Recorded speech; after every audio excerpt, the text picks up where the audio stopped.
আমরা শান্তিপূর্ণ অবস্থান বিক্ষোভই করছিলাম। আমাদের একটাই দাবি এই দুর্নীতির দায়ে আমাদের চাকরি চলে গেছে, আমাদের হকের চাকরি আমাদের সসম্মানে পুনর্বহাল করুক। সেই সরকার সেটা কিভাবে করবে সেটা সরকারের দায়। আমরা শান্তিপূর্ণ অবস্থান বিক্ষোভ চালাচ্ছিলাম, তার মাঝে এই পুলিশ অ্যাপ নামিয়ে এই বর্বরোচিত আক্রমণ আমাদের সহকর্মী যোদ্ধাদের মেরে রক্তাক্ত করে দিয়েছে, যেটা কোনোভাবেই কাম্য নয়। নেতাজি ইন্ডোর স্টেডিয়ামের পর তো 1 মাস প্রায় কেটে গেল, এখনো আপনারা চাকরি নিয়ে অনিশ্চয়তায় ভুগছেন।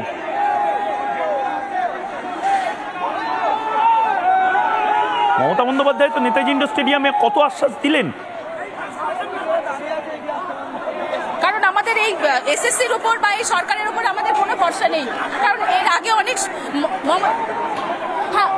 উনি আশ্বাস দিয়েছিলেন, কিন্তু সেই আশ্বাস শেষ পর্যন্ত আমরা আশ্বস্ত হতে পারছি না। যতক্ষণ না রিভিউ পিটিশনে আমরা পুনরায় ফিরতে পারছি, আমাদের চাকরি আমাদের হকের চাকরি না ফেরাচ্ছেন, ততক্ষণ আমরা আশ্বস্ত হতে পারছি না। দিদি আপনার পাশে একজন, আপনার সতীর্থ আপনার পাশে রয়েছেন, আমি জানি। দিদি প্লিজ কাঁদবেন না। দিদি আমি বলছি, ময়ূক রঞ্জন ঘোষ রিপাবলিক বাংলা বলছে প্লিজ কাঁদবেন না, গোটা বাংলা আপনাদের সাথে আছে। লাইভ আমরা টানা এই খবরে থাকবো।